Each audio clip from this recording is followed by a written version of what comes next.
Dad paused mid-sentence, his fork hovering over his plate. Mum's laugh died in her throat, and she glanced toward the front door with that particular expression she got when unexpected visitors arrived. We weren't expecting anyone else.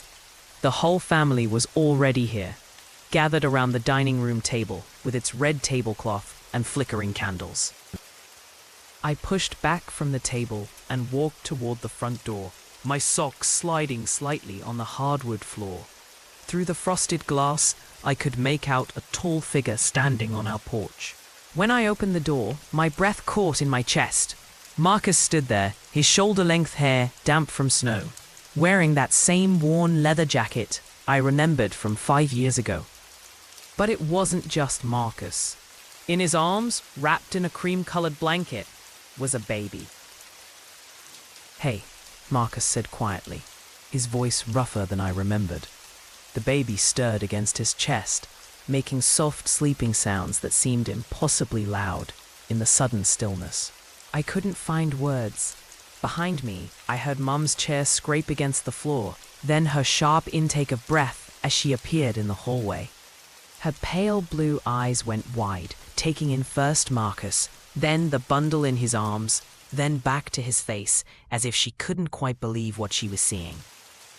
"Marcus?" Mum's voice came out as barely a whisper. Dad appeared behind her, his wire-rimmed glasses catching the porch light, his mouth falling open in surprise. The baby chose that moment to wake up, blinking large, dark brown eyes and making a small cooing sound. She couldn't have been more than 8 or 9 months old, with wispy light brown hair that curled slightly at the edges. Marcus shifted her gently in his arms, and I caught a glimpse of something silver glinting at her tiny throat. "Can we come in?" Marcus asked, snowflakes melting on his shoulders. His green eyes held a tiredness that went deeper than physical exhaustion, the kind that comes from carrying heavy things for too long. I stepped aside, still speechless. Mum remained frozen in the hallway, her hands pressed against her red cardigan, as if trying to hold her heart in place. Dad was the first to move, stepping forward with his arms slightly extended, though whether for Marcus or the baby, I couldn't tell. The next few minutes passed in a blur of awkward movements and careful words. Marcus shed his jacket, revealing a simple grey sweater underneath, while Mom bustled around, finding a place for them to sit. She kept glancing at the baby with an expression I couldn't quite read. Not joy exactly, but not rejection either. Something more complicated, like she was solving a puzzle in her head. The baby seemed content enough, gurgling softly and reaching tiny fingers toward the Christmas tree lights that twinkled in the corner of the living room. "She's beautiful," I finally managed, settling onto the couch across from Marcus. The baby had grabbed hold of his finger and was examining it with the intense focus that only babies possess. Mum hovered near the doorway, wringing her hands.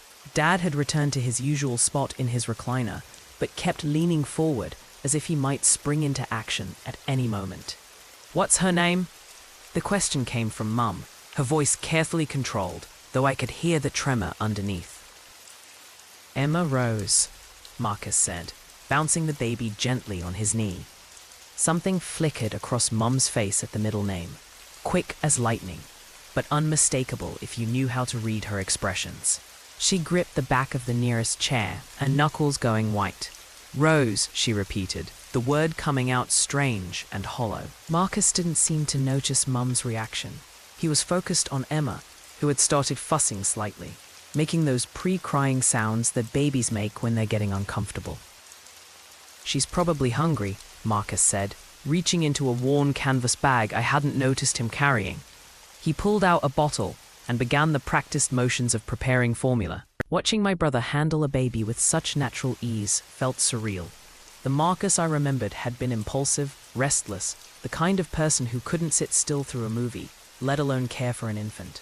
Mum finally moved from the doorway, settling stiffly on the far end of the couch, as far from Marcus and Emma as she could manage, while still being in the same room. As Marcus fed Emma, she reached up with her free hand to play with the silver necklace at her throat. It was an antique locket, intricate and delicate, the kind of piece that gets passed down through families. Mum's breath hitched when she saw it clearly. Where did she get that necklace? The question came out sharper than she probably intended. Marcus glanced down at Emma, then back at Mom. It was her mother's. Well, her mother said it had been in her family for years. Why? Mom's face had gone pale, almost grey. She opened her mouth, then closed it, then opened it again like a fish gasping for air. Dad leaned forward in his chair, concerned. Patricia, you okay? Dad's voice carried that gentle worry he used when Mum's migraines got bad, or when she'd gotten news that upset her. But this wasn't a migraine. This was something else entirely, something that was making her hands shake and her breathing come in short, shallow bursts.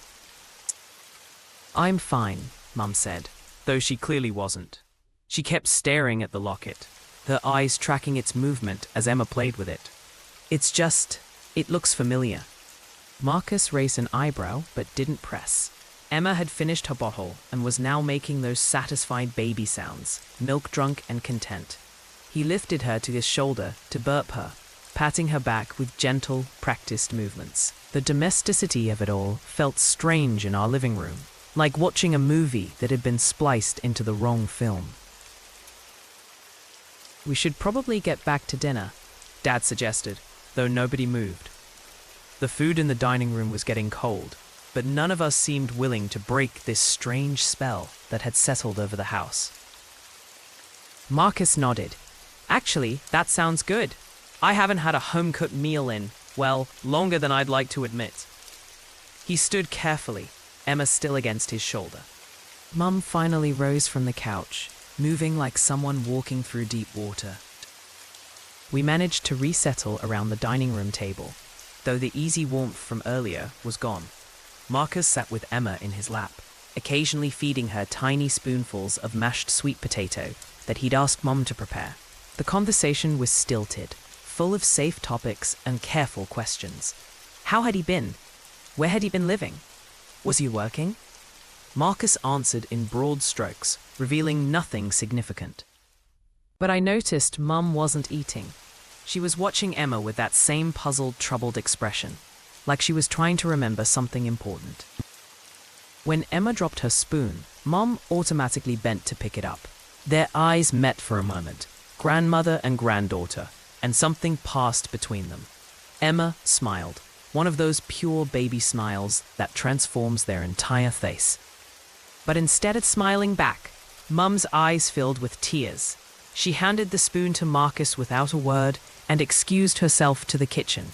We could hear her in there, the sound of dishes being moved around unnecessarily, the way she always busied herself when she needed time to think. Marcus pulled out his phone to show us pictures while we waited for Mum to return. There were photos of Emma at different stages, learning to sit up, trying solid foods, playing with toys in what looked like a modest apartment. This is my favorite, Marcus said, sliding the phone across the table. The photo showed Emma being held by a young woman with long auburn hair and warm brown eyes, both of them laughing at something off camera. Mum chose that moment to return from the kitchen. She glanced at the phone screen, and whatever composure she'd managed to rebuild in the kitchen crumbled instantly. Who is that? Mum's voice was barely above a whisper, but it tarried across the room like a shout. She was staring at the phone screen with an expression of absolute shock. Marcus looked confused by her reaction. That's Emma's mum. She took that picture last month, right before. He trailed off, seeming to realize he'd said more than he intended. Right before what? I asked, but Marcus shook his head. It's complicated, Marcus said, taking his phone back and sliding it into his pocket. That's actually part of why I'm here. There are some things I need to explain, but... He looked around the table at our expectant faces, then down at Emma, who was starting to get fussy again. Maybe after dinner, when we can really talk? Mum nodded stiffly, but I could see her hands trembling as she reached for her water glass. The rest of dinner passed in uncomfortable fits and starts. Marcus shared surface-level stories about his travels, the odd jobs he'd worked, the places he'd lived. But there were gaps in his narrative, months and years that he glossed over with vague references. Emma provided occasional distractions, making baby noises or dropping food that one of us would scramble to clean up. But even her innocent presence couldn't completely dispel the tension that had settled over our family gathering. Mum barely spoke, just pushed food around her plate and watched Emma with that same troubled expression. As Mum cleared the dishes, she moved with jerky, distracted motions.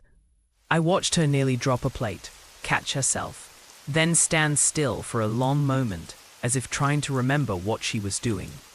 "Mum, you okay?" I asked, but she just nodded and continued stacking dishes with unnecessary precision. Everything about her body language screamed anxiety. Meanwhile, Marcus had moved to the living room with Emma, who was getting cranky as her bedtime approached. I found Marcus sitting on the floor, letting Emma explore the wrapping paper from gifts we'd opened earlier. She was fascinated by the crinkling sounds, grabbing handfuls and shaking them with serious concentration. "She's really beautiful," I said, settling down beside them. "You're good with her." Marcus smiled, the first genuine smile I'd seen from him since he arrived.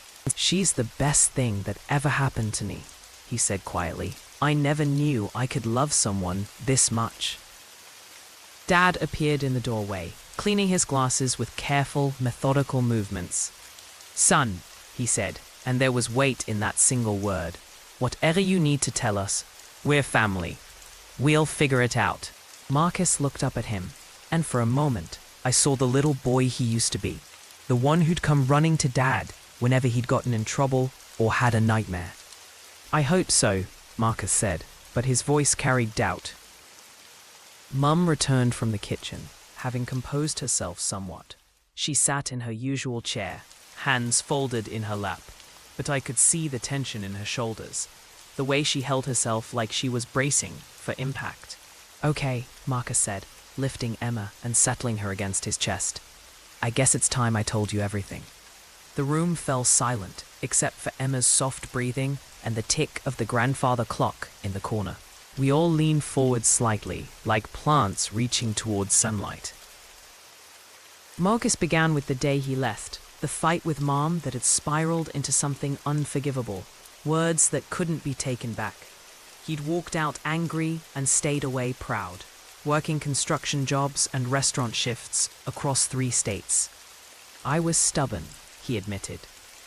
"I kept thinking one of you would call, and then I kept thinking I'd call tomorrow, and tomorrow became years." His voice carried the weight of regret, of time that couldn't be reclaimed. Mum's eyes were shiny with unshed tears, but she remained silent. "I was in Denver when I met her," Marcus continued, his voice growing warmer. "She was working at this little cafe where I'd stop for coffee before work. She was funny and kind, and she didn't judge me for the mess I'd made of things." Emma stirred in his arms, making small sounds, and he automatically adjusted his hold, never breaking rhythm in his story. "She was the first person who made me want to be better than I was." The love in his voice was unmistakable, and it made Mum flinch as if she'd been physically struck. "We moved in together after 6 months," Marcus said. "She helped me get a better job, encouraged me to take some classes. For the first time since I left home, I felt like I was building something instead of just surviving." He looked down at Emma with such tenderness it made my chest ache. "When she got pregnant, I was terrified. But she said I was going to be a great father, and somehow, coming from her, I believed it." Dad was nodding along, but Mum had gone very still. "Everything was perfect for a while," Marcus continued, and I heard the shift in his tone, the way happiness was about to give way to something else. "Emma was born, and she was healthy and beautiful, and we were this little family I never thought I deserved." He paused, looking around at us. But her past was complicated. There were things she'd never really dealt with, people she'd lost touch with who still mattered to her. Mum's hands clenched in her lap. "She used to have these moods," Marcus said quietly. "Times when she'd get distant and sad, especially around holidays. She'd talk about this woman who used to be like a mother to her, someone who'd left when she was just a kid. The room felt like it was holding its breath. Even Emma seemed to sense the tension, staying unusually quiet against Marcus's chest. I kept telling her she should reach out, try to make contact, but she said it was too late, too much time had passed. A few months ago, it got worse, Marcus continued.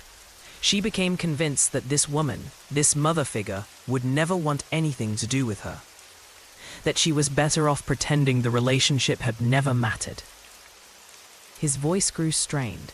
She started saying that Emma and I deserved better than someone carrying around that kind of pain.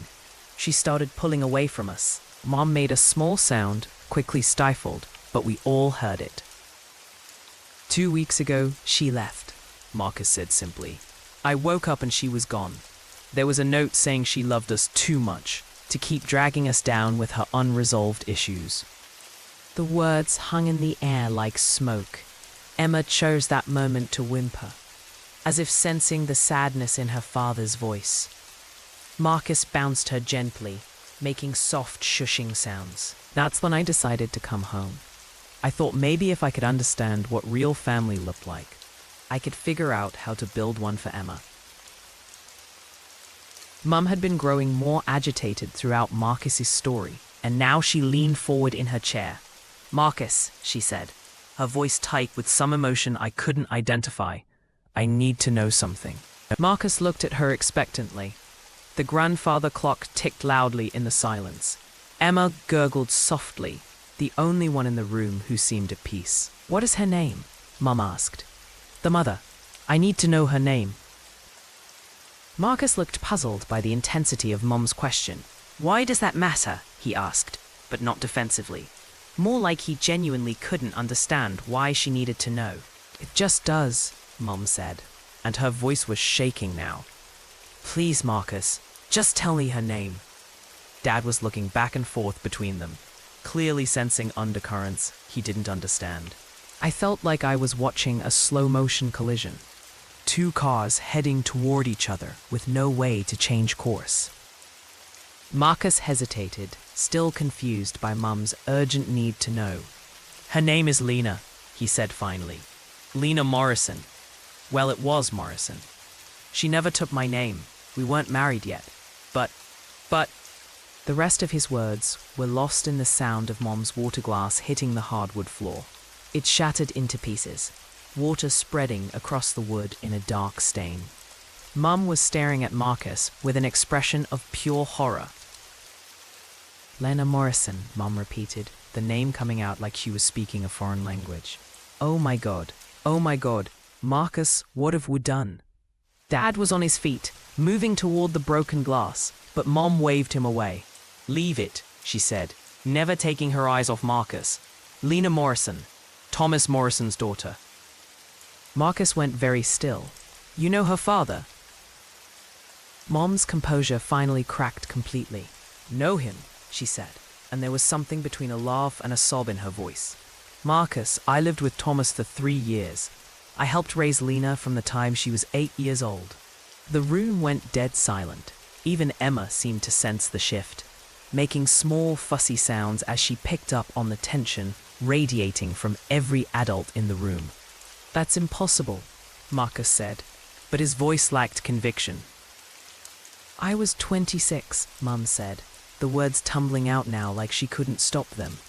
I'd been divorced from your father for 2 years, and I met Thomas at a church function. He was a widower with his 8-year-old daughter who was still grieving her mother. She was crying now, tears streaming down her face unchecked. Lena was so sweet, so smart. She called me Mum Pat after 6 months. I loved her like she was my own. Dad had sunk back into his chair, his face pale with shock. We were a family, Mum continued. For 3 years, we were a family. I helped her with homework, took her school shopping, sat up with her when she had nightmares. She was the daughter I'd always wanted. Marcus was staring at her in disbelief. If you loved her so much, then what happened? Where is she in any of my memories? Mum's face crumpled. your father and I got back together. We decided to try again, to rebuild what we'd lost. But Thomas and I, we'd been having problems, Mom said, her voice getting smaller. He wanted to get married, and I wasn't sure. When your father came back, wanting to reconcile, I thought it was a sign. The words were coming out between sobs now. I chose your father. I chose the family I'd already built over the one I was building. I left Thomas, and I left Lena, and I never looked back. Marcus stood up abruptly, Emma still in his arms. You abandoned her. She was 11 years old, Mum said, and the words sounded like they were being torn from her throat. 11 years old, and I walked away from her without explaining why. I told myself she was better off, that Thomas would find someone else, that she was resilient. Marcus was pacing now, Emma whimpering at the sudden movement. She told me about you, he said, his voice growing angry. She told me about the woman who was like a mother to her and then just disappeared. She's been carrying that abandonment her whole life. Mum sobbed harder. I know. I regretted it every day for 20 years. This can't be happening, Marcus said, stopping in the middle of the room. I can't have fallen in love with the same little girl you abandoned. I can't have had a baby with her. This can't be real. But Emma was real, solid, and warm in his arms, wearing the locket that Mum now recognized because she'd been there when Thomas had given it to Lena for her 9th birthday. It's real, Mom whispered. This is really happening. I found my voice finally. Marcus, I said quietly, think about what you just told us. Lena left because she was afraid her past would hurt you and Emma. She was afraid the woman who abandoned her would never accept her. Marcus stopped pacing, the realization hitting him. She was talking about Mum. All those times she said she wasn't worth loving. She was thinking about Mum. Mum made a sound like a wounded animal. What have I done? What have I done to that beautiful girl? She's been carrying this wound her whole life, Marcus said, his voice hollow. Every time I tried to get her to call, every time I said family was worth fighting for, she was thinking about how you proved that wrong. He looked at Mum with something between pity and disgust. You didn't just leave her once, you've been leaving her every day since, because she couldn't trust that anyone would stay. Dad cleared his throat. Son, maybe we should all take a breath here. A breath? Marcus turned on Dad. Did you know? When you and Mom got back together, did you know about Lena? Dad shook his head, looking stricken. I knew there'd been someone, Dad said quietly. But your mother said it was over, that she'd made her choice. I never knew about the child. Marcus laughed bitterly. The child. Her name is Lena, and she's the mother of your granddaughter. And she's somewhere out there thinking she's too damaged to deserve love. Mum had been crying steadily, but now she looked up at Emma with desperate eyes. She's my granddaughter, she said wonderingly. Lena's baby is my granddaughter. Are you just figuring that out now? Marcus asked harshly. Yes, Mom. The little girl you abandoned grew up and had a baby. And that baby is your granddaughter. And her mother is somewhere out there, hating herself because of what you did. Emma started crying then, picking up on the anger and tension filling the room. Marcus immediately shifted into comfort mode, bouncing Emma and making soft sounds to calm her. Watching him care for her, while simultaneously processing this devastating revelation, was heartbreaking. It's okay, baby girl, he murmured to Emma. It's not your fault. None of this is your fault. But Emma continued fussing, as if she could sense that her world had just become much more complicated.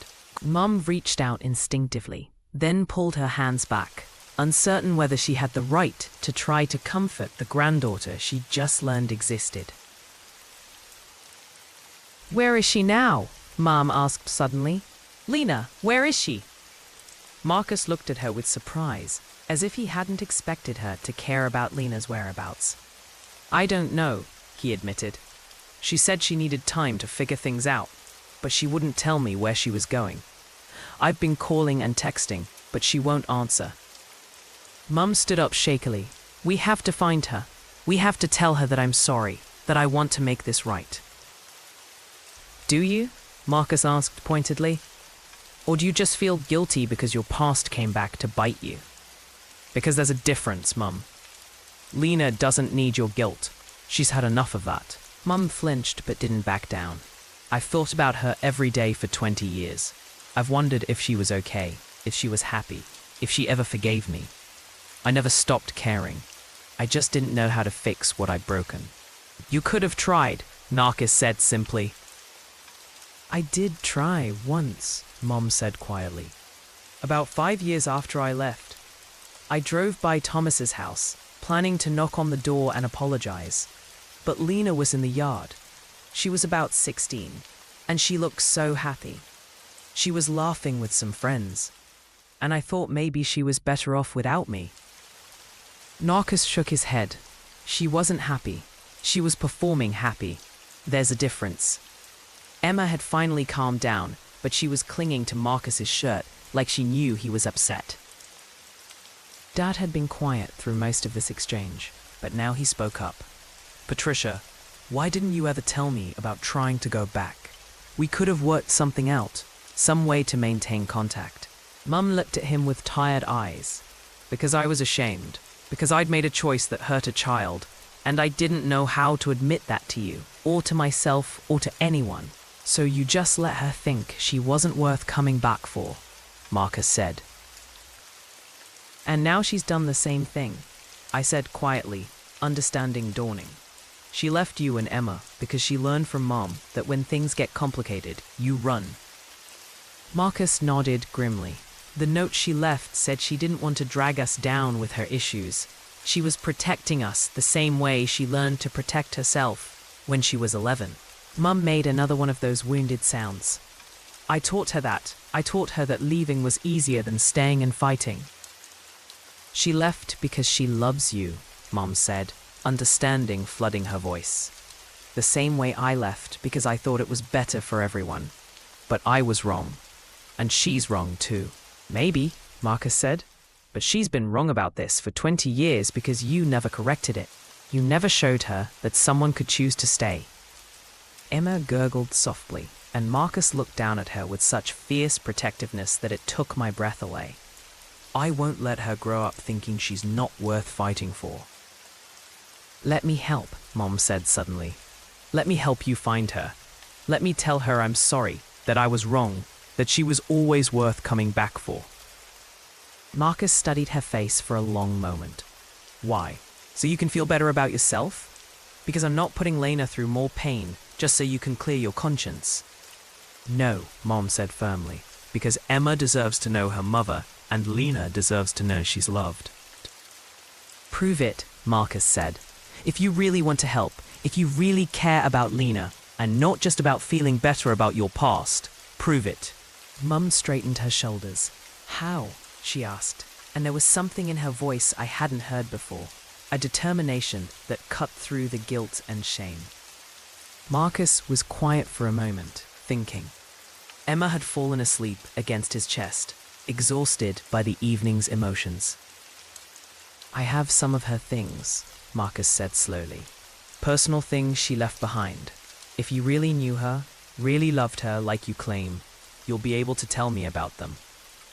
It was a test, and we all knew it.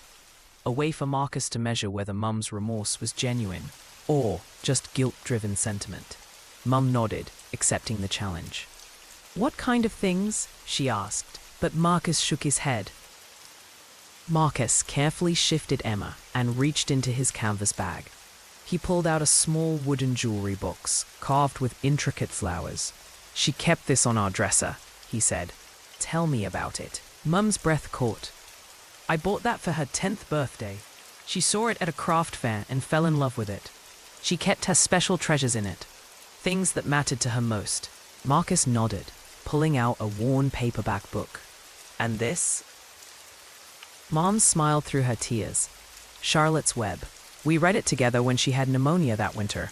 She was in bed for 2 weeks, and we'd read a chapter every night before bed. She made me promise to read it with her own children someday. Marcus's expression softened slightly. He reached into the bag again and pulled out a small ceramic elephant, painted bright blue, with gold accents. This one might be harder. Mum laughed, a sound that was half joy and half heartbreak. I made that with her in a pottery class.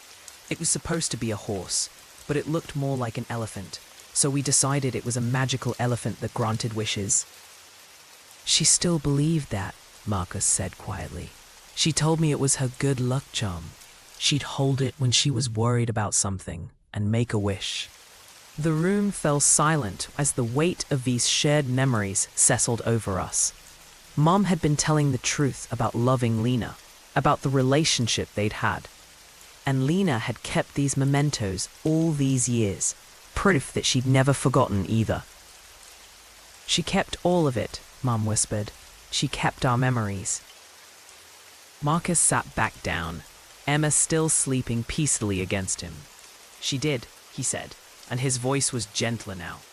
She talked about you sometimes, about the woman who taught her to braid her hair and helped her with math homework, and made pancakes shaped like animals. Mom was crying again, but these tears were different somehow, less desperate and more cleansing. I taught her to make elephant pancakes. She loved those ridiculous elephant pancakes. She made them for me, Marcus said with a small smile. Our first morning together, she made elephant pancakes, and when I asked why, she said someone special had taught her that food made with love tastes better. She still loves you, I said, the realization hitting me. After all this time, all this hurt, she still carries your love with her. Mum nodded, unable to speak through her tears. Marcus looked at her for a long moment. The question is, what are we going to do about it? Because she's out there somewhere, convinced she's protecting Emma and me by staying away. We're going to find her, Mom said firmly, and we're going to bring her home. It's not that simple, Marcus said. She's scared and hurt and convinced she's doing the right thing by staying away. If we just show up, she might run further. He adjusted Emma, who stirred but didn't wake. We need to approach this carefully. Dad leaned forward. Do you have any idea where she might have gone? Family, friends, places that were special to her? Marcus shook his head. Her dad died 2 years ago. She didn't have much other family. I might know, Mom said quietly. There was a place we used to go, a little cabin by Mirror Lake, about 2 hours north. Thomas rented it every summer for a week, and we'd go as a family. She closed her eyes, remembering. Lena loved it there. She said it was the only place she felt completely peaceful. If she wanted to think, to be alone, she might go there. Marcus looked hopeful for the first time since he'd started his story. Is it still there? Could we find it? Even if she's there, I said. What then? Marcus shows up with Mom, and Lena has to face the woman who abandoned her while dealing with postpartum emotions and whatever made her leave in the first place. Mom winced. You're right. She might see me as a threat, another person trying to take Marcus and Emma away from her. She looked at Marcus. Maybe you should go alone first. Let her know that I want to make amends, but give her the choice. Marcus considered this. She might not even see me. She left because she thought she was protecting us. Then we write her a letter, Mom said suddenly. A real letter, handwritten, with everything I should have said 20 years ago. You can take it to her, and if she wants to see me, she will. If she doesn't, at least she'll know the truth. It wasn't a perfect plan, but it was something. Marcus nodded slowly. What would you say in the letter? Mom was quiet for a long moment, thinking. Everything, she said finally. The truth about why I left, how much I've regretted it, how proud I am of the woman she became, despite what I did to her.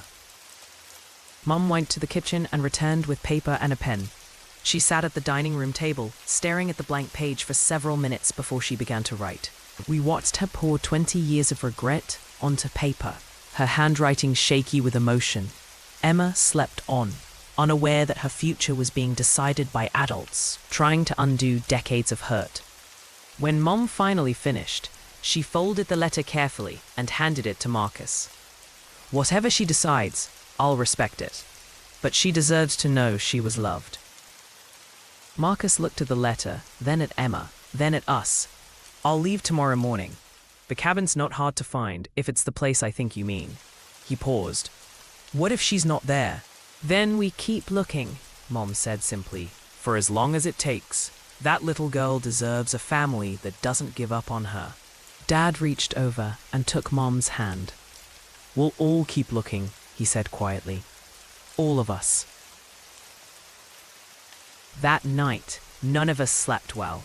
Marcus was in his old room with Emma, who seemed to sense the tension and kept waking up fussy. I could hear him walking the floors, soothing her back to sleep over and over. Mum was up too. I could hear her moving around downstairs, probably second-guessing everything she'd written in that letter. The sound of the grandfather clock ticking seemed louder than usual, marking time that felt both too fast and too slow. Morning, we were all exhausted but determined. Marcus packed carefully, making sure he had everything Emma might need for a few days away. Mum had prepared formula and baby food, moving around the kitchen with nervous energy. Are you sure you don't want me to come with you? She asked for the third time. I could wait in the car, just in case. Marcus shook his head. This has to be her choice, Mom. No pressure, no guilt. Just the truth and the freedom to decide what she wants to do with it. Mom nodded, though I could see how much she wanted to go, to face Lena herself. After Marcus left, the house felt strangely empty. Non sat at the kitchen table, staring out the window at the snow that had started falling again. Dad tried to distract her with talk of mundane things, but she was clearly somewhere else entirely. What if she won't see him? Mum asked suddenly. What if she reads the letter and decides we're all better off apart? I didn't have an answer for that, because it was possible. 20 years of hurt doesn't heal overnight. Then we respect her choice, I said finally, but at least she'll know the truth. Marcus called that afternoon. She's here, he said, and I could hear the relief in his voice. I saw her car at the cabin. I'm going to wait until Emma wakes up from her nap, then go knock on the door. Mum gripped the phone when I handed it to her. Marcus, tell her I never stopped loving her. Tell her that's the one thing I need her to know, even if she never wants to see me. I will, Mom, Marcus said, and he sounded like he meant it. The next call came 3 hours later. This time, Marcus sounded different, lighter somehow. She read the letter, he said. She cried for about an hour. But then we talked, really talked, for the first time since Emma was born. Mum started crying before he even finished the sentence. And she managed to ask, would she? She couldn't finish the question, but Marcus understood. She wants to come home, Mom. She wants to meet her granddaughter properly, and she wants to try to heal this thing between you two. They arrived the next evening, just as the sun was setting behind the snow-covered trees. Marcus came in first, carrying Emma, followed by a young woman with auburn hair and nervous eyes. Lena was more beautiful than her photographs had suggested, but there was a fragility about her that spoke of old wounds and careful defenses. She stopped just inside the doorway, looking at Mom with an expression I couldn't read. For a moment, nobody moved or spoke. Hello, Lena, Mum said finally, her voice soft and careful. You've grown into such a beautiful woman. Lena's eyes filled with tears, but she didn't speak. She was holding herself very still, like she might break if she moved too quickly. I read your letter, Lena said finally, her voice barely above a whisper. I read it about 10 times. Mom nodded, not trusting herself to speak. Emma chose that moment to reach out toward Lena, making happy baby sounds. I think she missed you, Marcus said gently, and Lena's face crumpled as she took her daughter back into her arms. What followed wasn't a perfect reunion with tears and hugs and instant forgiveness. Instead, it was awkward and careful and full of the kind of tentative steps that real healing requires. They sat across from each other in the living room, with 20 years of hurt and misunderstanding between them, and began the slow work of rebuilding what had been broken. I never understood why you left, Lena said eventually. I kept thinking I must have done something wrong, been too much trouble somehow. You were never the problem, Mum said firmly. You were the best part of those 3 years, and leaving you was the worst mistake I ever made. She explained about Dad, about the choice she thought she had to make, about the fear that had driven her decision. I convinced myself you'd be better off without the confusion of a stepmother who might leave again, Mum said. I thought I was protecting you from more hurt. Lena listened without interrupting, Emma contentedly playing with her mother's hair. I'm sorry, Mom said, and the words carried 20 years of regret. I'm sorry for leaving, for not explaining, for letting you grow up thinking you weren't worth staying for. You were worth everything, Lena. You still are. Lena was crying now, quiet tears that she didn't bother to wipe away. I kept your necklace, she said suddenly. The one you gave me for Christmas that last year. I put it on Emma because I wanted her to have something that connected her to the love I remembered. Mum's breath caught. I was hoping you might remember that. I remember all of it, Lena said. The good and the bad, the love and the leaving. I've been carrying it all around for 20 years, not knowing what to do with it. She looked at Marcus, then back at Mum. When I left Marcus and Emma, I told myself I was protecting them. But I was really just doing what I learned from you, wasn't I? Running when things got complicated. Mum nodded, tears streaming down her face. We both learned the wrong lesson. We both forgot that love is supposed to stay and fight. So what happens now? Lena asked, and there was something hopeful in her voice for the first time since she'd arrived. Do we pretend the past didn't happen? Do we start over like strangers? We start from here, Mum said simply.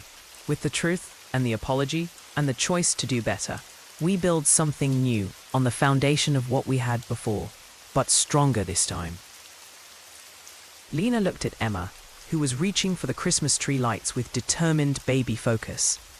I want her to grow up knowing she's wanted, Lena said quietly, by all of us. End. Mum stood up slowly and crossed to where Lena was sitting. May I? She asked, gesturing toward Emma. Lena hesitated for just a moment, then nodded. As Mum took her granddaughter in her arms for the first time, Emma looked up at this new face with curious eyes. Then she smiled, one of those pure baby smiles that seems to light up the entire world. Hello, beautiful girl, Mum whispered. I'm your grandma, and I am so happy to finally meet you. Marcus moved to sit beside Lena, taking her hand in his. Are we okay? He asked quietly. Are we going to be okay? Lena looked at him, then at Mum holding Emma, then at Dad and me watching from across the room. I think we might be, she said, and for the first time since Marcus had walked through our door with a baby in his arms, her smile reached her eyes. I think we're going to be better than okay. We woke up on Christmas morning to the sound of Emma babbling in the portable crib Marcus had set up in the living room. Lena was already up, sitting on the floor beside the crib, making faces that sent Emma into peals of delighted laughter. Mum appeared in the doorway with coffee and a smile that looked more peaceful than I'd seen in years. Merry Christmas, she said, and this time she meant it completely. The broken glass from 2 nights ago had been cleaned up, but none of us had forgotten the moment when our family had shattered and then slowly begun to piece itself back together. Later, as we sat around the tree opening presents, I watched Mum and Lena together. They weren't magically transformed into the mother and daughter they'd been 20 years ago, but they were building something new, something more honest and carefully tended. When Emma unwrapped her first Christmas present, a soft elephant that played lullabies, she immediately tried to put it in her mouth. Lena laughed, and Mum laughed, and the sound filled the room with possibility. She has good taste, Mum said. Elephants have always been lucky in this family. That evening, as Lena was putting Emma to bed, she turned to Mum with a question that had been hanging in the air all day. Will you stay this time? Even when things get hard? Even when we disagree? Will you stay? Mum didn't hesitate. I'll stay, she said. I'll stay and fight and love you through whatever comes. That's a promise I should have made 20 years ago. But I'm making it now. Lena nodded, settling Emma in her crib. Then we'll figure it out, she said simply. All of it, together. As I write this, 6 months later, they're still figuring it out. Mom and Lena talk on the phone every few days, sharing stories about Emma's latest achievements and slowly filling in the gaps that 20 years created. Marcus and Lena are engaged now, planning a small wedding for next Christmas. Emma is walking and getting into everything, a happy, confident baby who knows she's surrounded by people who choose to love her every day. It's not a perfect family, but it's a real one, built on the foundation of truth and the decision to stay when staying is hard.